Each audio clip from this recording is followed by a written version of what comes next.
Hello, everyone's. I am here for the Have and the Have Not, Season 7, Episode 4. If you're new to my channel, welcome. If you're returning, you a family member, you one of my peoples, welcome back. Now, I had issue with Madison's delivery this episode because he just got word that 2 people were shot on the same street in which Justin lived at. Now, I mean, I would have jumped to that conclusion too because Justin is crazy.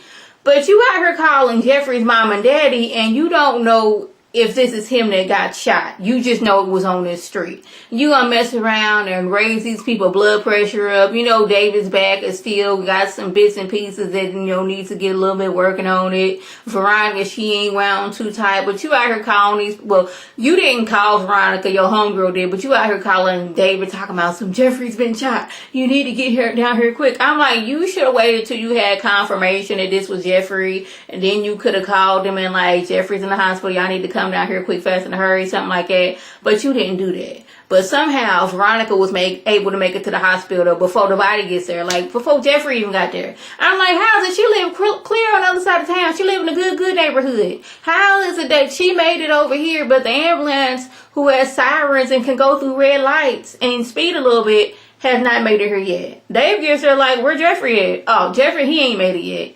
They probably still working on him in the ambulance, but he ain't got here yet. Know what you call me for? Like, and do you know, he didn't say this, but I was like reading between the lines, and he should have said this, like, how do you know this is Jeffrey? How do you know how serious this is? Well, it was from that address of such and such, such and such. And Veronica's looking like, what address? Where was he at? Where was my son at? You know where your son was at. He is at the place we told him not to be at for the last 2-3 seasons. He was over Justin's house. That's where he was at. David, it's not your fault. Madison, it's not your fault because Jeffrey decided to stay over there with crazy. He decided to go back to somebody who's always putting a gun in his face. Like, just like we can't save you, you can't save Justin, okay? Next thing you know, they go rolling the body past the ambulance, the paramedics like, Jeffrey. I was like, did y'all get a good look and see if this was Jeffrey? Because they roll by too fast for my liking. But anyway, next thing we know, Madison, he comes up crying, talking about something. He didn't make it. I hollered in like, oh snap, is this really happening? And like, I know I've been saying that Jeffrey, he's counseled to me, even though I don't really like that word. I've been saying that for the longest time because he keep on making these stupid decisions. Like, if you gonna continue to go over there with this man that's being threatening and abusive towards you, you must like being threatened and abused. He's always putting a gun to your head. He's always threatening you. Madison tried to kill your mama, tried to kill Melissa. He didn't threaten your daddy. But you stayed there and had dessert with him and helped him wash dishes. So, but anyways, Veronica, she's like, that, I don't believe it's a lie. That's all y'all do is lie. Then she got all up in Madison's face talking about something. You a liar. I can smell the lie on you. And in my mind, I want to say, no, that was Jeffrey's cologne. But no, they wasn't hugging in that time. So I couldn't really say that. I wanted to think, well, I did think that, but I wanted to say that, but I couldn't really because, Jeffrey and Madison ain't really been talking like that for real. But she was going on like, I can smell the lie on you. You a liar. Don't cry for my boy. My boy's not dead. I was like, oh, okay. But you ain't really had to get in that boy's face. Because I've been stepping like, girl, I'm going to need you to step back a little bit because your breath is a little bit tart. That's where I've been thinking. Let's move over to RK. He out here fronting in Catherine's car, and he in the hood with his friends. I told you I got it like that. You see this car? I'm doing big things out here. But while he was talking, I couldn't help but notice his homeboy's hair. It looked like he got some connect-a-line. Somebody got some connect-a-line hair and just like braided it up to make it seem like it was his hair because the ends didn't look right. But Wyatt and the dope finger he didn't call the people who like the OnStar people to call the phone. And this just gonna kind of like, RK, he didn't know that, you can call the phone.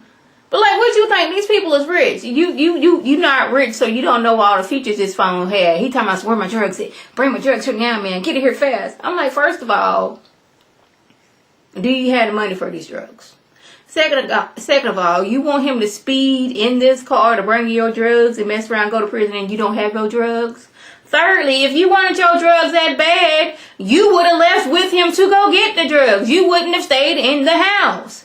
You got the house that your daddy got you locked up in where you're not supposed to go outside. You snuck out the window last episode. Was talking to Arcade. You could have hopped in the car with Arcade and been like, we can just sell this car, bruh. Or grab one of them doggone them candlesticks your mama got in that house. The shotgun that you threatening folks with. Take it to the pawn shop. Something. You could have left with him to go get your drugs. But you over here calling, threatening him, talking about if you don't bring my mom's car back, my dad's going to call the police. I'm like, well, yeah, he will call the police, but not for that reason. He called the police because you got the car. But you over here just working my ever-loving mind. Oh, Wyatt is like, okay, now I'm focused my energy on something happened to Wyatt. Wyatt keep on, returning back from almost death. You done OD'd several times. You was, they thought you was dead, but you was just, I don't know what you was in. He was on my nerves. I know that. Well, something happened to Wyatt now. Can we have that happen? Please.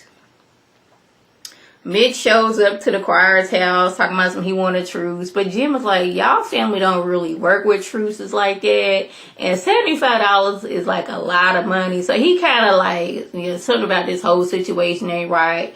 But Mitch is saying now, if you want to keep Mama Rose out of this, that your son stabbed her son, you might want to run me this money, okay? I don't need no checks because we don't deal with checks over here. It'll be okay. My family ain't going to come for your son. I just need you to run me this money. I'm like, they not going to do it. They not going to just not hurt Wyatt. No, he's going to have to shed some type of blood. Uncle Vinny shed blood because Wyatt was out here being a dope fiend.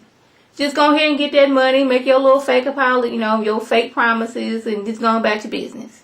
Now, first of all, since that was in the writing, I wouldn't be doing nothing for Vinny because I would have been like, yep. Remember I told you not to work with my family and take that money? And you ain't want to do it? Look where you at now. But Mitch, he a good guy.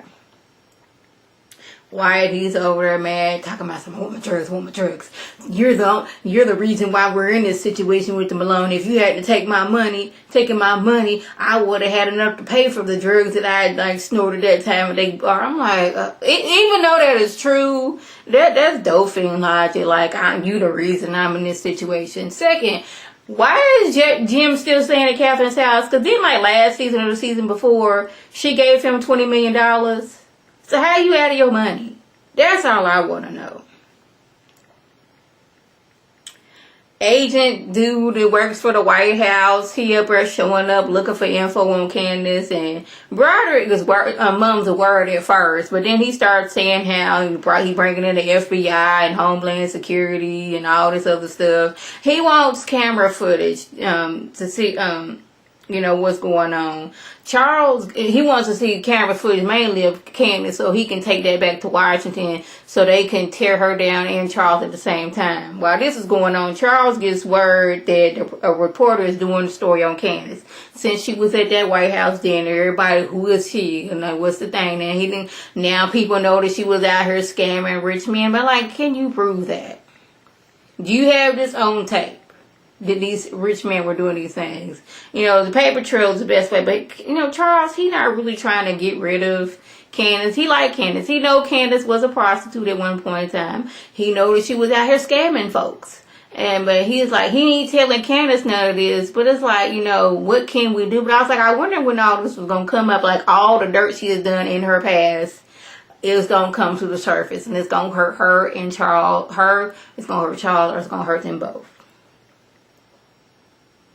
Agent dude was getting on my nerves because he over there talking to Rocky and he ain't got a warrant to first, but he want all the security footage of Candace.